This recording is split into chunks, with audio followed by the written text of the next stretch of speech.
মাসিমা? সামান্য কি বলছেন? আপনি জানেন ওনার সব কথাবার্তার পর আমাদের পাড়ায় কিরকম ঘোটালা বুঝে? আপনি জানেন ওনার সব কথাবার্তার পর আমাদের পাড়ার লোকেদের মধ্যে কিরকম রিয়াকশন হচ্ছে? আপনি জানেন ওনার সব বক্তব্যের পর আমাদের কেউ সিনিয়র সদস্যদের কাছে প্রতিনিয়ত সালা ওই ফেরত দিতে হচ্ছে? আপনি জানেন? তুমি একটু ওদের বুঝিয়ে বলো না বাবা। না মাসিমা, না, কিছুই বুঝতে চাইছে না। ওরা কোনো যুক্তি মানতে চাইছে না। বুঝবে বুঝবে, তুমি যদি ঠিকঠাক করে বুঝিয়ে বলো। তুমি একটু ওদের বুঝিয়ে বলো না বাবা। যাই হোক, ওরা একটা প্রস্তাব রেখেছে। প্রস্তাব? হ্যাঁ, প্রস্তাব। কি প্রস্তাব? ওরা বলেছে আগামী রোববার আমাদের জনজাগরণী ক্লাবের একটা সাংস্কৃতিক অনুষ্ঠানের বাজেট পেশ করা হবে।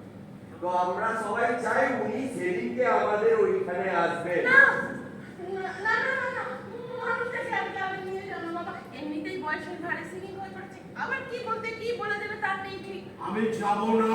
আপনাকে আসতেই হবে স্যার। যদি না যাই? আপনি আসবেন। আপনি আসবেন।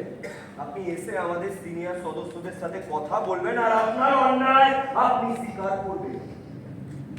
আমি কোনো অন্যায় করিনি। করেছেন।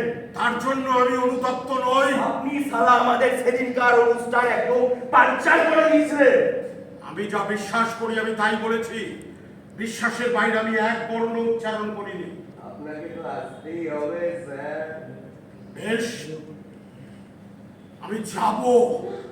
হ্যাঁ, আমি যাব। আপনাদের সিনিয়র মেম্বারদের সামনে দাঁড়াতে আমার এতটুকু দ্বিধাবোধ করবে না।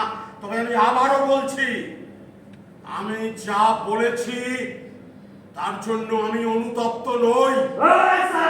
বাবু, ভয় দেখা